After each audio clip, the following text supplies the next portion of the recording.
Welcome to the Outkast! These are the songs of our lives!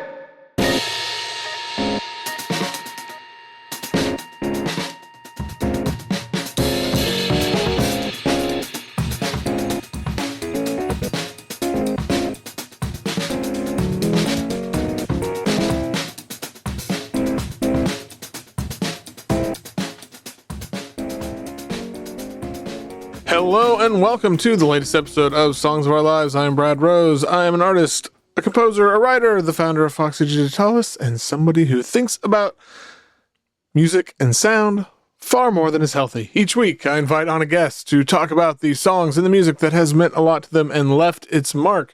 Previous guests include Circuit Dayu, Claire Rousset, Anna Butters. The list goes on. It's a long list, and whenever I record these intros, it kind of leaves me. Anyway, who cares about that? Because this week, we have Macie Stewart. And Macie is got a new album out that is so freaking good. It's called When the Distance is Blue. It's out now on an International Anthem. You can get the vinyl in stores now, and then it'll be on digital and streaming formats, I think, sometime later this month. But, so I love the album, and one of the things I love about doing this show is you get into a conversation. In this case, we were talking about the record, but then also, I think there's a part where we're talking about the song. Anyway, you know how sometimes, obviously the music is just really good on this record, but sometimes you connect to a record on sort of a different level where it just, I don't know, like you feel this like really undescribable sort of connection to kind of the feeling of it or something like that. And with this record, I'd kind of been feeling that, like it was really resonating with me. And then talking to Macie, it was like, oh yeah, it all makes sense. And those are my favorite moments. So I'm kind of giving, some away, but it's, that I love when those conversations happen. I love when those moments happen. It's kind of what it's all about. So if you haven't heard When the Distance is Blue, you should really check that out. Macie's awesome. She's playing some shows. She just got back from Big Ears. It looked like an amazing weekend down there. One of these days I'm going to get out there. But yeah, good times, of course. So thank you all for listening. As always, please leave a rating or review wherever you listen to this, because it really helps get in more people's ears. And frankly, I think these conversations and what these artists have to say needs to be heard by more people, because it's just good stuff. And hey, and if you really, really like the show, $3 a month, patreon.com/FoxyDigitalis, helps keep it going. So thank you to everybody who's done that. And with that, here's the episode, and it rules.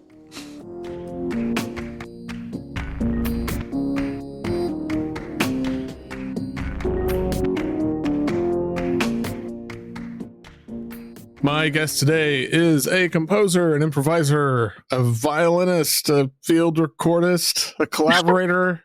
It's Macie Stewart. Welcome to the show. Woo! Hi. Thanks for having me. Absolutely. So you got a new album. It just came out, right? On Friday? Was it It's officially true, out? yeah. It came out physically in stores all over the place. And then, it's not on streaming yet, which is kind of awesome. I like that about. Yeah. I love that that's how International Anthem does it. Me too. I think that's like a really, in the age we live in with streaming and all that stuff, I think that's like a really cool way to sort of push back at it. I appreciate that so much. And I'm like, hell yeah, whenever we can. I know. Yeah. Yeah, absolutely. So it's called When the Distance is Blue. I should probably mention that. And it's on International Anthem. One of the things that in the description of it that I kept coming back to and that really resonated with me, it talked about it being a love letter to the moments we spend in between. I love that phrase so much. Can you kind of talk about what that means to you a little bit and like how that idea sort of shaped some of the album? Definitely. I found myself traveling a lot. I mean, I was traveling a lot pre 2020, and then we all had a break. Yeah. In some way or another. And I kind of got back into touring. I think I was feeling burnt out before then, and it was good to be home for a bit. But I was getting back into touring and like finding just finding ways that I like to make music again and like to travel again. And I in 2023, I was gone maybe like 9 months out of the year. It was like a crazy amount of traveling. And I was also touring with other people's bands, like not just my own projects, like playing with other people's projects, which wasn't new for me, but I was doing it a lot more than I had been. And I was kind of finding myself like in these moments of like traveling to and from places, and like, you're looking out the window and you're like, look, there's like wow, that building's cool. I'll probably never see that again in my entire life. Like, and also like finding myself with weird pockets of downtime that like only happen when you're traveling on tour. And these moments where you're like, what do I do with this random hour in the middle of the day where I'm like walking around, or like I'm totally by myself because I'm playing in someone else's project. They have something to do. And I'm like, all right, I'm wandering Barcelona for some reason. And it's really fun. And, so I was like doing a lot of just exploring on my own and realizing that like, I think like also contemplating this feeling of like, I have all these goals and aspirations for myself that I'm trying to head towards. And I keep like, I think I'm kind of a hyper productive person. I like to do a lot of things all the time. And I think sometimes when I find these moments of stillness, my one instinct of mine is like, that's bad. Like fill it up, do something, and I think I was grappling with this feeling of like, no, actually, it's good to be bored.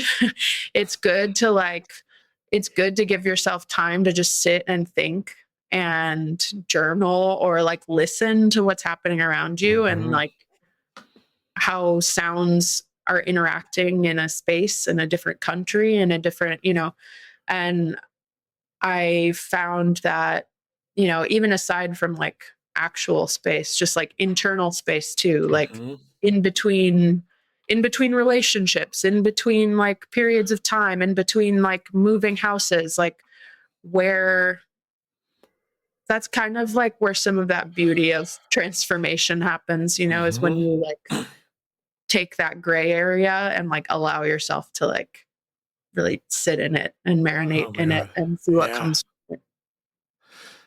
This explains so much of what you said resonates with me, like in the deepest part of my core. Like I'm a very like productive person, and being still freaks me out sometimes. But that's like, this year has been kind of a weird year, and I was having this conversation the other day about how I'm like trying to learn to be okay with this uncomfortableness that I'm feeling right now, where I don't have. Like, I'm not moving from one thing to, like, I don't have this thing on the horizon that I'm moving from. I'm just kind of, I'm in this in-between place. So I'm like, oh, no wonder this record is, like, really hitting me. Like, I get that so much. I love that, though. That's really, yeah. Okay, I'm going to, after this, I'm gonna have to take a moment after we get done with this to think about that. I do want, you talked about, the traveling, and I want to talk about the field recordings because that's one of the things I really love about the record too. I'm kind of curious what sort of drew you to certain sounds that maybe ended up on the record, or even stuff that didn't end up on the record that you recorded, and how that kind of even helped guide maybe the themes or even just like the sort of sonic environment of the record.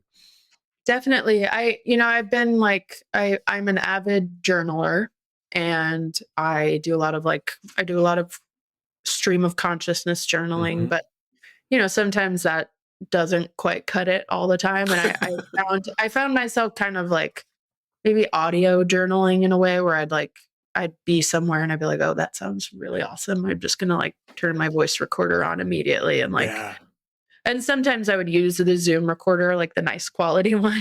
Right. But sometimes, I mean, the iPhone sounds honestly pretty good. Oh, yeah. Being a phone. People ask me all the time about they ask me for advice on field recording, and I'll be like, I'm going to be honest, the majority of the field recordings I have that I end up using come from my phone. It sounds so good. It's weird. Yeah. I'm like, I don't want it to, but it does. Right. I know it's kind of annoying in a way, but it's also super helpful. But anyway, It's cool, like accessible to many more people, I guess, in that way. But yeah, yeah, I just found myself recording a bunch of things and like, I don't know. And I was listening back to some of the recordings I had, and a lot of them are like animal sounds, like weird frogs or like, or rain. Like I had a lot of sounds of like these crazy summer storms, and I ended up using those in another piece that I made last year. But for this record, I realized like throughout the making of it that like so much of what I was kind of like, I wasn't going into it with like a idea of like, this is what it's about, or like, this is what I'm making. I was kind of just exploring in the process and trying to follow my intuition as much as I could. And the ones that I was drawn to for this record were ones that like announced what space I was in, like what place I was in. Like there are some recording and like hearing people not necessarily talking to me, but existing in their own lives around me. Like there's a recording from I was waiting for an airplane in Osaka. I was going to go to Seoul, and I have just like a recording of me sitting on the couch in like reading a book, and everyone's kind of like running around, catching different airplanes and you can hear people chatting. And then I have another recording, like the two big ones are that one, and then one where I'm walking through the Tsukiji fish market in Tokyo with my friends. But we weren't really talking. We were just kind of like walking through quickly because I think we like, it was on the Phenome tour. And I think we maybe had a show that night or the next night or something. So we were kind of like just checking it out quickly. And then other smaller ones that are on there, it's not necessarily it's kind of a field recording, but like where we recorded the string improvisations and the string pieces is in this place in Chicago called Comfort Station. That's in Logan Square. And I love that space, particularly because the reverb in it is so unique and incredible. Like you can hear that place. And also because you can hear the cars driving by and people walking around the building. So it like felt there. I feel like what ended up happening is the record, like the sounds on the record that aren't explicitly like strings and piano and voice are like the sounds of like people living their lives around me. Yeah. And kind of like existing in that space. Oh, I love that. I want to give a quick shout out to your collaborators on this record, two of which have been on the show before, Leah and Whitney. My favorite humans. And I gained this huge appreciation. I mean, I've always been a fan of Leah's work, but we sort of bonded over our love for the sound of a refrigerator humming on her episode, which was the best. Because it is like I tell people all the time that is one of my favorite sounds in the world, and so I live in Oklahoma. We get a lot of really severe weather here in the spring and in the summer. Well, spring, summer, and fall now. Thank you, climate change. But when I figured it out semi recently about how when the power goes out, part of why it feels so uncomfortable and eerie to me, part of it is just because probably means there's bad storms or something. But it's so quiet. It's too quiet. I don't hear like the comfort of that refrigerator. It's a weird thing. I mean, like I love hearing the space around me. Like I feel like I even like when I'm on tour, sometimes I'm like sharing a room with people who use white noise machines, and I don't mind those. Like I do like them sometimes, but I realize that like I am comforted by hearing where I am. Like it doesn't really like, unless it's like super noisy, which I did live above a 4 a.m. bar for 4 years. Oh man. But I like hearing space. It brings me comfort and some sort of Yeah. Just like you were saying. So it makes me, I don't know. For me, it helps me feel like know where I am or something. I don't know. And I like how, you were talking about where you recorded the strings and how you could hear like the people walking by in the cars and how, and a lot of times people are trying to eliminate that, doing everything they can to eliminate that from their, and I get that, everything requires different, things, but I think there's something really appealing about that because it puts it it kind of changes the context a little bit and it just makes it, I don't know, seem less separated from everything else going on. I feel like with records, I have come to this conclusion for myself, which might change, who knows, but like, I think when I make records, I want to capture where I am and who I am in that moment. And that could change at any point in time. So I'm like, I like hearing those things because I think that they, rather than trying to achieve like whatever perfection might mean, right. To me, I think what's exciting when I'm creating is like, this is a moment in time that will never happen again. And like, I couldn't make that record next year, right.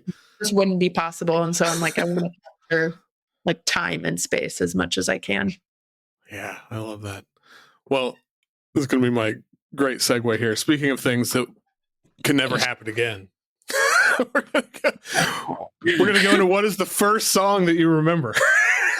Okay, let's do this thing. The first song I remember is Surfin' USA by the Beach Boys. That might be mine too, honestly. Like, it's a good one. Yeah.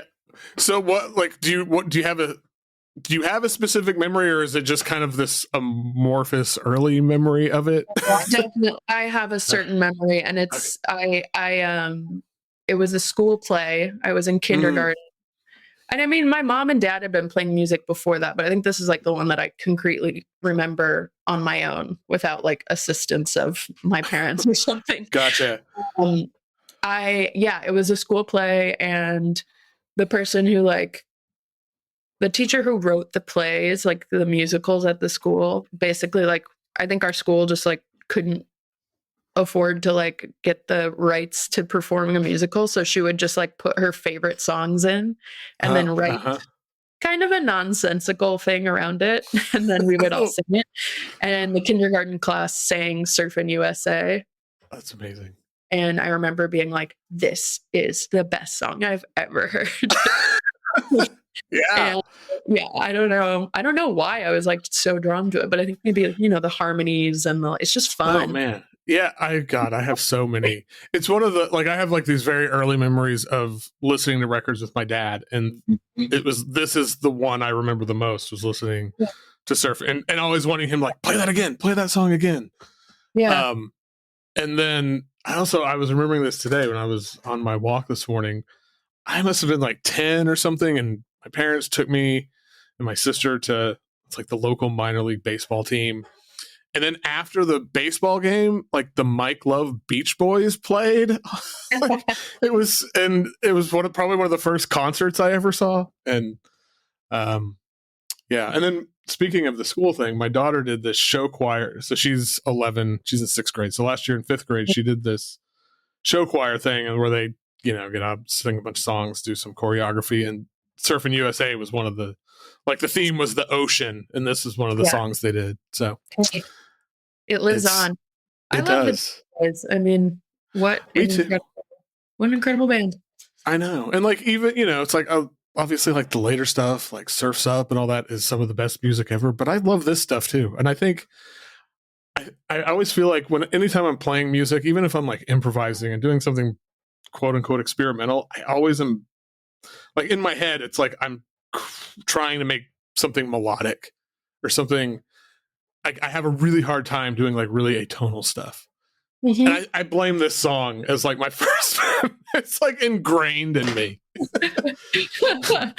You know what? I can relate. Okay. Well, what is a song? Well, first of all, are you like a big crier? Of course. I love I mean, crying. in this day and age, we all should be. Yeah, I'm a big fan of crying. It's stress release. It's It good. is. It Yeah, helps you things. I'm a fan. I give it a thumbs up. yeah, I totally agree. Well, what is the song that'll make you cry? A song that will make me cry, and I might even cry while talking about it. It's called "Is Anything Wrong" by Lhasa de Sela. That song is like, it's so sad. It's like, and it's so beautiful too. It's like, it's such a simple melody, such simple words, but like no words are minced. Like it's like everything is so intentional, and it's kind of about her like reflecting on her life and how there's just like not enough time. I think she knew she was going to pass away, and is just like looking back. Oh my God, I am crying. But she's like she's looking back and like, will time make us wise? You know, will we learn like relationships with people and like with ourselves? And it's such a good song, and her voice is incredible. Her voice is unbelievable. And also like it's such a heavy song, but there's this real gentleness to it.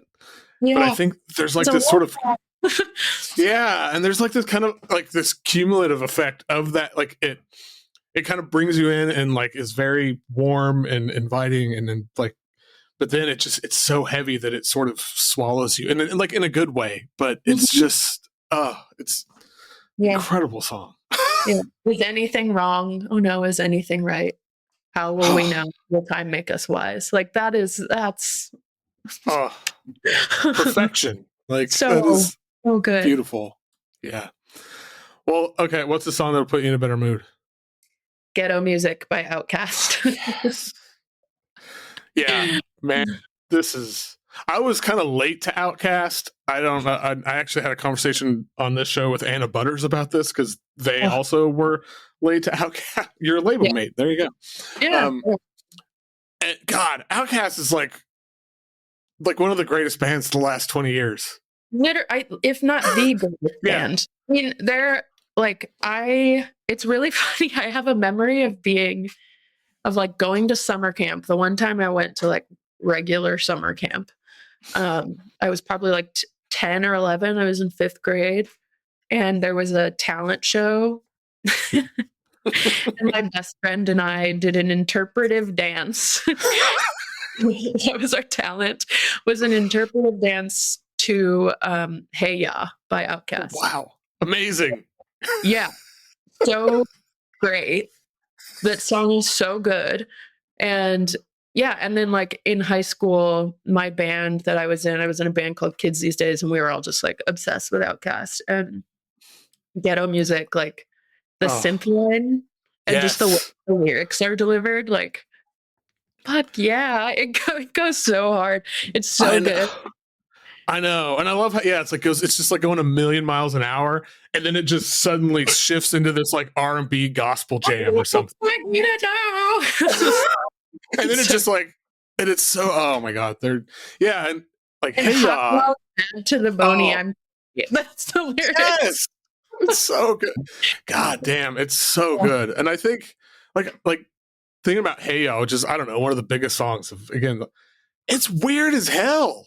So weird. Yeah. And I'm like, more of that, please. Yes. Like, get the true freaks on the radio. I know. And it's like, I'm stoked Andre's out here making weird flute, new age records. Like, fuck yeah. But man, let's get back. Come on, Andre.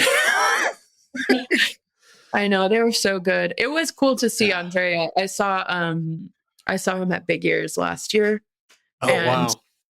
Hearing him talk in the same room as me, like on the mic, I was just like, that was such a strange experience because his voice is so recognizable and like so in my soul.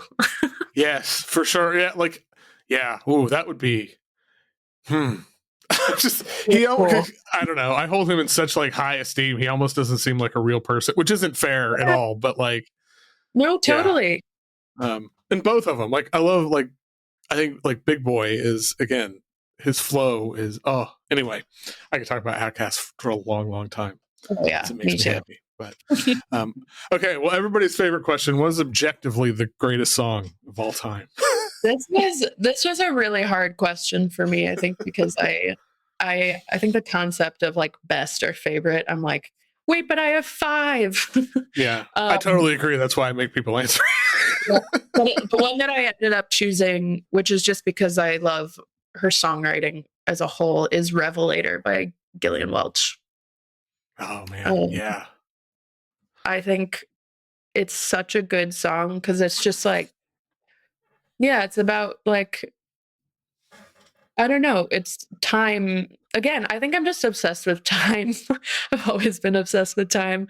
But yeah, it's just about how time will tell, time will show. Mm-hmm. And like you can't stop making things. You just can't. Yeah. I think like this is a little on the nose, like for this song and what is, but there's something about her music that is so utterly like just ageless. Like it feels like it's always existed or something in the cosmos. I don't know. It's like the way she writes, her voice, her lyrics. It just, I don't know. It like exists on this other level to me that seems, it's just incredible. I agree.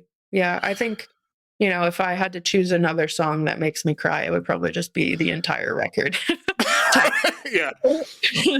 Yeah. If you need a good crying session, put this record on, people, and you'll be good. It hits you. It hits in such a deep spot. And yeah, I think that this song to me just like it's just a perfect song. Yeah. No arguments for me. And she's just, like she's so incredible. Okay, well, what is the song you used to love, but you either heard it recently or if you think about it now, it doesn't quite do it for you the same? I chose Hazy Shade of Winter by Simon and Garfunkel. It's like maybe kind of a fun one, but when I was little, I had like, there were 2 things that I used to like watch and listen to before I went to bed. One of them was Mean Girls, the movie. And then the other one was, I think it's called Old Friends. It was like the Simon and Garfunkel compilation. Mm-hmm. And I was obsessed with it. It was so great. And I mean, I still do love their songs, but I'm like, now I listen to it and I'm like, it just is, I don't know. It doesn't hit for me anymore, this song. Yeah. This was a hard one to answer because I was like, I'm sure. But yeah. Have you heard the Bangles version of this song? No. I think I prefer the like, you know, we'll get to the cover songs, but there's something about the Bangles version because I fucking love the Bangles, but like, yeah, like that because I used to. I mean, I still like this song, but yeah, I think once I heard the Bangles version, I was like, oh, I'd rather just listen to that. If I'm going to listen to it, I need to check that one out because, yeah, I mean, there is something about like hearing these songs still though that like puts me in a nostalgic headspace. But right. I think it like isn't. They're just like not my favorite songs anymore. And it's always interesting, like how, I mean, you know, again, talking about time, it's like stuff that I think about that, just stuff that I was obsessed with or just like was super formative for me. And now I listen to it and it's like, yeah, it's fine. Yeah. And it's, I don't know. Again, my kid's like 11 and I'm trying to you know, she's the thing she's obsessed with. And she's just like, I don't want to listen to anything else ever again. It's like, yeah, cool. Like I felt, but you know, and then, you know, eventually it's like, oh no, I'm listening to this song now. Yeah. Like the other day she was like, oh, I want to show you this song that I heard that I really liked. And it was a Mitski song. And I was like, this is fucking cool. Like, I was like, all right. I know. I was like, oh, let me show you my favorite Mitski song. She's like, oh, I'm going to add that to my playlist. Yeah. So what's your favorite Mitski song? It's just like the most obvious answer, but Best American Girl. Mm-hmm. That's a good one. I love that. It's like, yeah. And so now she, like every morning when I'm taking her to school, I let her play the music like the last 4 days she's put that song on first. So I'm like, I So win. cool. I win. That's awesome. Okay, what is the song that people hate? I don't know who these people are. Maybe it's everybody. Maybe it's one person. Somebody hates it. You don't care. You love it. Okay. The context I'm creating for this is me putting on music in the tour van, and everyone has to listen to it while I'm driving. This has been a common framing for this question. Because I think a lot of people love it, but it's just like maybe not band music. But sure. It's called Tweeklank by Raaijmakers, who is like an OG tape person. I just found out about it actually from some of my friends in Antwerp. They were like, "Have you heard this record?" I was like, "No." Was it the like complete tape recording, tape music of Dick? It's like one of my favorite things I own. Everybody hates it. It's so fucking good, but it was so funny. I definitely like I put it on the van, and it's like, and I was like, and then everyone's what's going on? Is the van broken? And I'm like, no, I'm sorry. I can. That would be weird in the van. Yeah, maybe not great like DJing for the group on my part, but I think it's so sick. Also, it's so ahead of its time. I can't believe it was like it's like in the 50s. Yeah, and that's like, I don't know. It's really cool to listen to and be like, well, that's awesome that existed. I know, like people 70 years ago. Yeah, people have been making like really out there shit for a really long time, and cool. I think I got this like box set.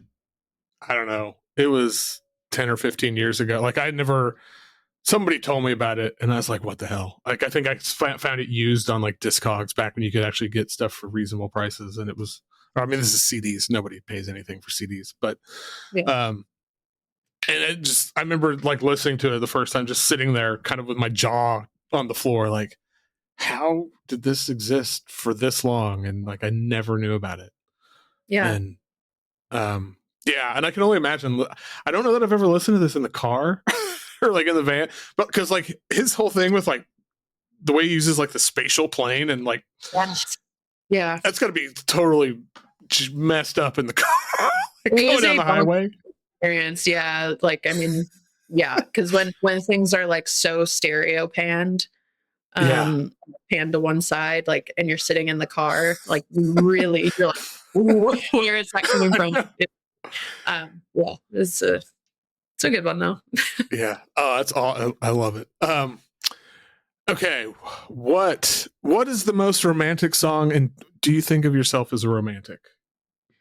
I think I am a romantic. I think I can like sometimes turn it off because I can be very like hyper focused on whatever I'm doing. Right.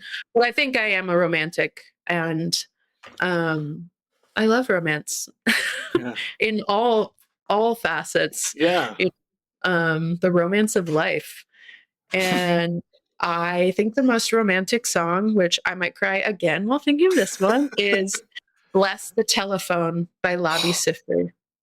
Oh my goodness. It's such a good song. And I think also like as someone who travels a lot, and just I was just reminded of it by a friend of mine while I was on tour last year. And I, like if you have someone you love who's far away from you, like what a beautiful song, It is like hearing someone's voice like can brighten your whole day. And the simplicity of it, like the guitar and his voice, and his voice is just heaven. It is. And it's just so this song has come up. This is one of the songs that's actually now come up more than most songs. Oh, like really? This is I think the third or fourth time it's come up, which is awesome. It makes me so happy. Is it for this question? I can't. I don't know. I think it's been a couple other questions. I think one of them, it was like somebody's like at their wedding kind of song.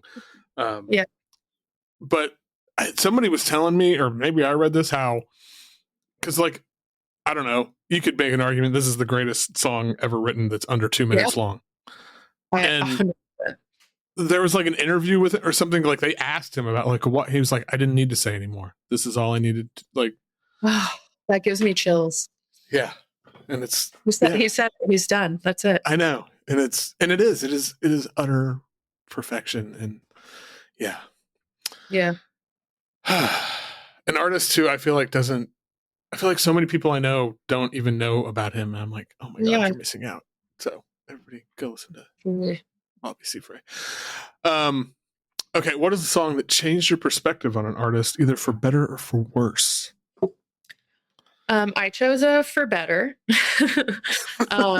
And I chose I Couldn't Say It to Your Face by Arthur Russell. Also another contender for greatest song of all time. I know. I kind of thought this might have been your pick for that because it's like up there for Well, it was hard. Again, it was hard to choose. Yeah. But this one, because the first record that I heard from Arthur Russell was World of Echo.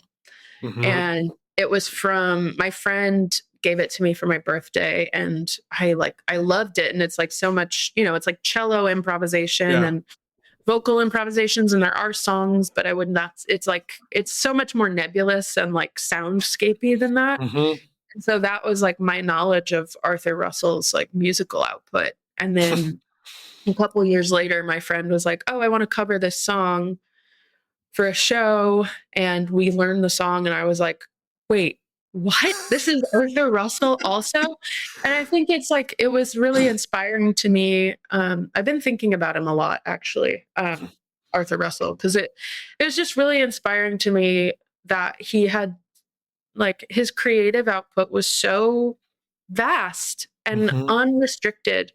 And he was just trying stuff, and he was like, he was making what he wanted to make. And I think it makes me really sad that he didn't get his poetic flowers in his life. And I feel like right now people are really like, there is an Arthur Russell renaissance happening right now, I think. Yeah, for sure. My friend Liz Moen just did like a cover record of Arthur Russell songs a couple years ago that I played on. And yeah, I just like, I just got to like dive into his work in a real way. And I think it like, it changed my perspective on him, but also just like as a whole, where it's like people have been like, I don't know, the people that really inspire me are like people who just like can only make what they make and want to make, just love making things, and it doesn't have to be in this box. Like it can be so vast. Yeah. And I had a really similar experience with it because I think World of Echo was the first thing I heard, and then hearing that it was like, wait, he also like wrote songs, and they're amazing, and they're like unbelievable songs. I mean, and this like the lyrics of this song, like, oh my God, it's such a great like, it's just so visceral. It really is. Yeah, Arthur Russell, he's like one of my heroes. I can't, like you said, it's totally exactly what you said, how this idea of just doing what you want to do, like I don't know. And I think a lot of us as like artists and musicians, you kind of feel like a lot of stuff, it's like, I don't feel like I have a choice. It's like, I got to get it out of me somehow. Yeah. I got to make something. Yeah. And the way that he just embraced whatever that was and didn't like, and I still can't believe that he was making this stuff 30, 40 years ago. And, I mean, it's so timeless, and it's, I can't either. I mean, what an incredible creative mind. I know. One of like, love him. I get emotional thinking about Arthur because again, anyway, okay. I know, I'm like yet another person that just like, like, why universe? I know.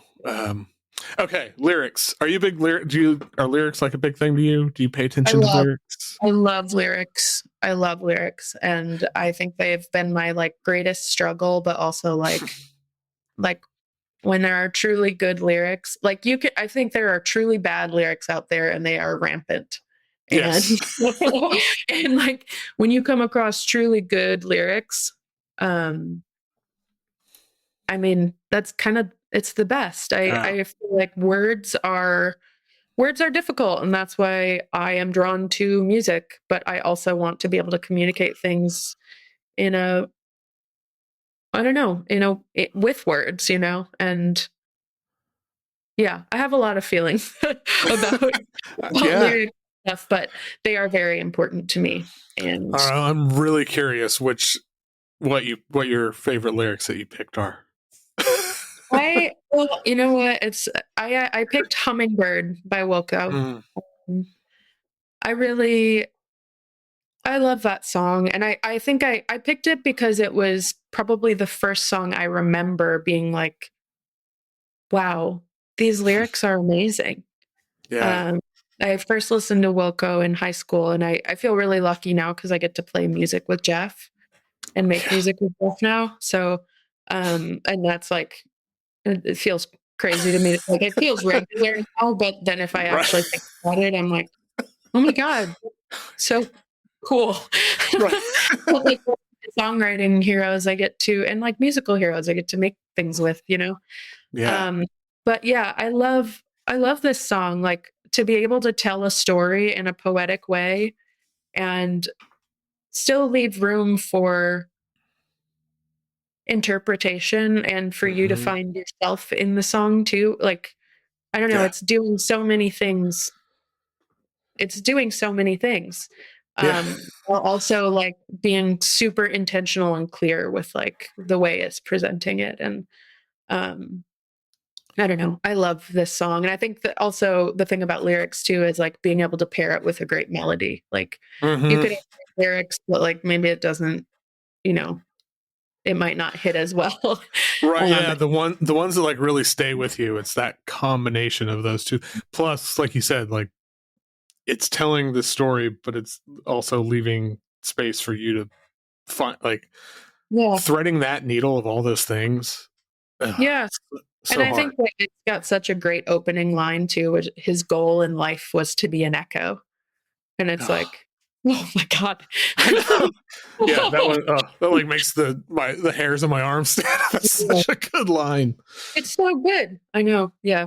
Anyway, so that's my choice for favorite lyrics. Yeah, no, I love this song. So and it's just a great song too. Like Jim O'Rourke's on there. And, another favorite. I didn't even put any Jim O'Rourke on here. I don't. Well, hey, he's on this song, so there you go. He made the cut. Well, a favorite of all time, but yeah, he's like one of those people. It's like hard to pick for me. It'd be hard to pick. It's just Jim O'Rourke. I don't know. I can't like. It's hard to whittle him like down to something. I don't know. What was the last song you completely fell in love with? It's called Figure and I by Christine Lexper. I'm not quite sure how to pronounce the last name, but that song is unbelievable. And another one that's like a short song and just like packs it with a punch. When I first started dating my partner, they put it on a playlist for me. It was like in the first month, and I was like, excuse me? And this song was so like, this song is so good. And I don't know, I'm like completely obsessed with it still. Just like the instrumentation, the arrangement, the song, the like melody. I was like sending it to everyone I knew. And I think also it just like, because it was on like a really sweet playlist, like now when I hear it, I like am brought back to like that, like the feeling of hearing it for the first time. So that's my pick for that one. Yeah, I'd never heard this before, and I've probably listened to it like 20 times or something since I got your list. It is so good. It's so good. It's such a cool song. It's one of those things where I'm like, damn it, I wanted to make that, and now I didn't know I wanted to make it. Now I know, but I can't because someone already made it. Those are my favorite kinds of things. Yeah, and I don't know. There's like something about just like, I don't know, her voice, the sound of it. I'm obsessed with the way the bass sounds, like the bass tone. Yes. I can't even explain why and what it is about it, but it just it's so unique and Mhm. I sit around thinking about the tone of a bass on a song I've known about for a week. That's yeah, and that's what I'm there. I'm right there, right there with you. Okay, well, what cover song is better than the original? Okay, I cheated and I had to choose two, and I'm really sorry about that. No, it's totally fair. Mine was a tie between Dirty Work by the Pointer Sisters, so it's Steely Dan song, or Let It Be Me by Nina Simone, which is an Everly Brothers song. The Dirty Work by Pointer Sisters, like, I don't know, that one's just like, I do love the Steely Dan version a lot. And we have like a cover band that does like New Year's Eve parties sometimes just for fun, and we cover that song because it's just like nice. It's a good song. But the Pointer Sisters version is just like, I don't know, they're just the best. There's nothing more to say about that. It's just like, it just goes even harder than the Steely Dan version. This is like one of the Steely Dan songs that like I'm okay with. I don't really get, but I was thinking, I was like, I wonder how many more Steely Dan songs I would like a lot more if they were just sang by the Pointer Sisters. I mean, yeah, probably a lot. I feel that way for certain people too. But yeah, I'm like, that one's really good. And then Let It Be Me. I mean, Nina Simone is like unbelievable, as we all know. And was like, yeah, her music is really amazing and important to me. And this song actually, for Leah and her partner's wedding, we did a cover of it like during the wedding. I had never heard it before. Like, I had heard the Everly Brothers version, which I love them too, but the Nina Simone version is so tear inducing and so like it's like a hug. It's like listening to a hug, and it's such a good version of that song. The original script, but there's such a different gravity to it when Nina sings it. Oh my god, it can be hard to listen to in that sense. Like it's not something that I can just put on. But it's I mean, she's one of the greatest that has ever done anything. So I agree. Okay, last two questions. So what is the song that means the most to you? Not necessarily because of the song itself, but you associate it with something or someone. And that's why it's so important.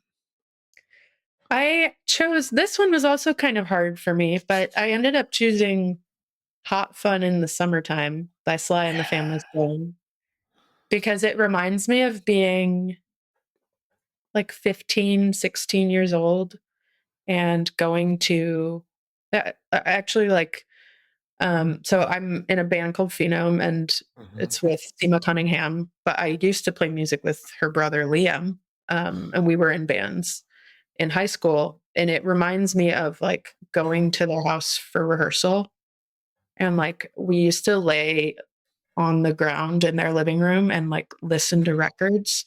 Awesome. Like that was where I heard In a Silent Way by Miles Davis for the first time, and where I heard like, just like a bunch of or wait, is that I maybe mixed up who that is by, but that's fine.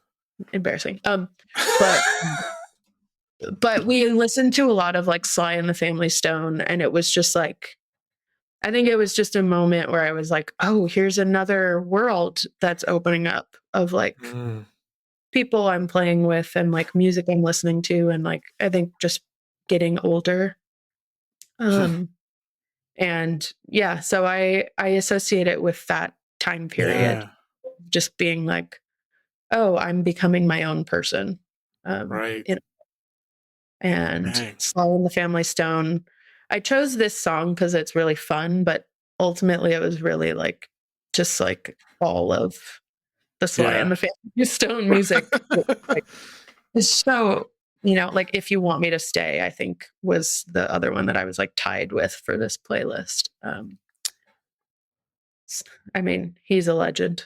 I hope he's doing well. Yeah, for sure. So first of all, In a Silent Way is Miles Davis' record.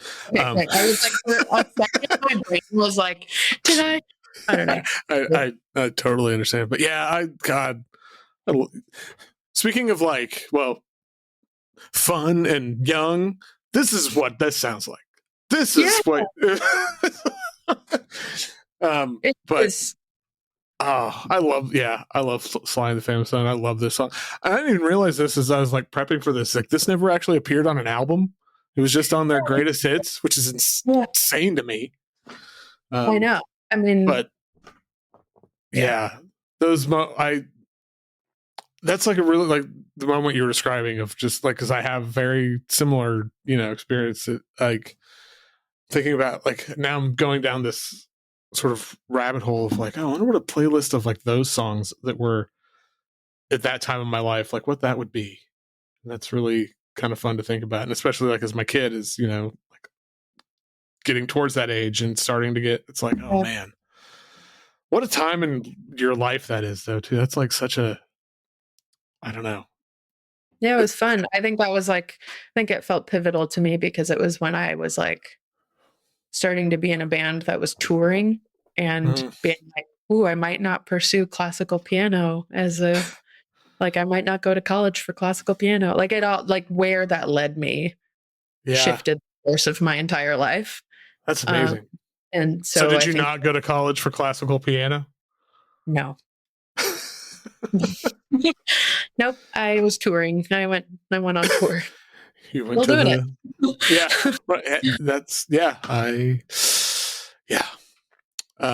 great song though. All right. What's your favorite song? Sensual World by Kate Bush. She's the freaking goat. She's like, she is. I mean, I love her and I love her music. And it's so funny because I feel like my dad loves Kate Bush and we used to listen to Kate Bush on family road trips. Awesome.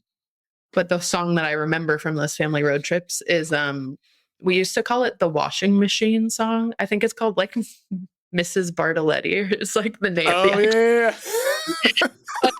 You're like, my washing machine. Really high. And my sister and I would be like, turn it off. It's so funny because like, then I had a friend put Sensual World on a mixtape for me when I was like a freshman. And I was like, what the hell is this? And I think from then on, it just like became such a deep love for Kate Bush. And then like Seema and I we did a show called Full Bush, which was like a Kate Bush, like not really a tribute show. It's more just like a show inspired by the energy of Kate Bush, scored by Bush songs. That's awesome. Where we were all Kate Bush, and then like so cool. And Alex Grelly was Lindsay Kemp, and like there was like it was just like really fun. And this song, I love this song because it's so fantastical. And the end of the song, where she just says, "Yeah." Sometimes so that plays in my head while I'm doing something. Like if I like complete a task or something, I'll be like, right. Kate Bush's voice in my head. But I love this song, and I think we tried to cover this one time, and we were like, actually, wait, it's impossible. Yeah, that would be hard. We should choose a different one. It's too hard. I love that it's also just kind of a mystery to me in some ways because it's just such an intuitive song. Yeah, as is most of her music. I know. Like you said, Kate Bush is the GOAT. She's like, and still to this, I don't know. And I love that she got like a moment a couple years ago with like the whole Stranger Things thing, and like made me so happy. I know, and I hope she made a pile of money from it too. And but like, and I just loved how like her reaction to it was so like she was like, I don't know. She's just such like a positive force for good in the world. I Like, agree. and I love her so much. And I do. I don't know. Somebody was asking me this. I had this conversation. I don't know. It's been a while now, but it's like, oh, what's your favorite? I can't pick a favorite Kate Bush. Like, I mean, It's not too hard. yeah, it's like, I mean, it depends on the day of the week. Like, Yeah. like Hounds of Love was the first one. Like, it was my sensual war. Like, somebody played it for me, and I was like, oh my god, what the hell is this? Mhm. And so, you know, your first thing is always kind of got a little bit of an extra soft spot, but like Yeah. literally everything, I don't know, wash it all over me. Agree. Yeah. And if you ever find yourself, you know, trying to figure out something, like, just ask yourself what Kate Bush would do. And there's your Exactly. answer. No, such another just like incredibly creative being who was like, I don't know if I can, I'm going to do whatever I want. Yeah, I'm going to do what I want, do it my That's way. always inspiring to me. Absolutely. Well, this was way too much fun. So fun. Thank you so much for doing this. So, When the Distance is Blue, out now on physical format. So go to your local record store and buy a copy, or it'll be out on streaming like in a month or so. But yeah, go buy it. Go buy the record, people. Come on. Are you touring? Any shows coming up? I'm doing some record release shows. One in Chicago at Constellation on April 3rd. And then New York, May 11th, Philly, May 8th, and LA, April 29th. So those are like my US shows. And then I'm going to Europe in June. Awesome. And I'm announcing those dates really soon. But they're with Leah Cole and Whitney Johnson. Oh, they'll all be together, and they'll be doing their they'll be playing with their duo as well. So cool. Awesome. I know. I feel blessed. Well, everybody go see shows, buy the record, and Macie, thank you. Thank you so much. This was really fun.